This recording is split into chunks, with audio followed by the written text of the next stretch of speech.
বিসমিল্লাহির রহমানির রহিম। দেশ ও দেশের বাইরে থেকে যারা আমার এই ভিডিওটি দেখছেন সবাইকে আন্তরিক শুভেচ্ছা ও অভিনন্দন। আজ আমি আপনাদের মাঝে একটি বিষয় নিয়ে আলোচনা করব, সেটা হলো ঘরে বসে কিভাবে আয় করতে পারেন। ঘরে বসে আয় অনেকগুলো প্ল্যাটফর্ম আছে এবং যারা বিদেশে অধ্যয়নরত বা পড়তে যেতে ইচ্ছুক, যারা দেশের বাইরে স্টাডি অ্যাবর্ডে যেতে চাচ্ছেন, তারা ওই দেশে যে আপনি একটু জব পাবেন বিষয়টা এমন না।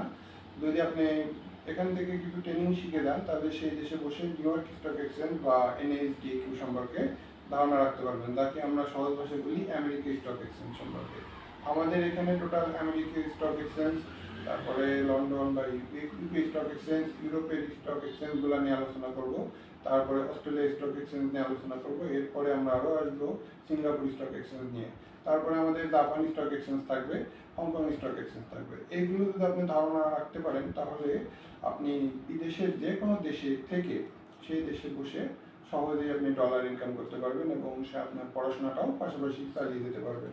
আর যারা বাংলাদেশে বসে মনে করছেন যে না, আমি ঘরে বসে গৃহিণী বা অফিসে জব করি বা অন্য চাকরিজীবী আছেন, তারা এখন থেকেই যদি মনে করেন যে না, আমি পাশাপাশি কিছু করব, তো আপনি আমাদের সাথে যোগাযোগ করুন। আমরা ট্রেনিংয়ের ব্যবস্থা করে থাকি, বিভিন্ন রকম ট্রেনিং দিই। আমাদের বেসিক্যালি 3টা ট্রেনিং আছে: basic of stock market, advance technical analysis course এবং day trading and modern trends. তো এই ট্রেনিংগুলো করার পরে আমরা 3 মাস সাপোর্ট দিয়ে থাকি। তো আপনি এখান থেকে কোর্স শিখে থাকলে পরে আপনি বাইরে দিয়ে ডলার ইনকাম করতে পারবেন, পড়াশোনার পাশাপাশি চাকরি খোঁজা লাগবে না। তো তো যদি আপনার ভালো লেগে থাকে, তো আপনি আমাদের সাথে যোগাযোগ করুন। আজকে এই পর্যন্তই। আগামী ভিডিও নিয়ে আবার আলোচনা করব। ধন্যবাদ সবাইকে।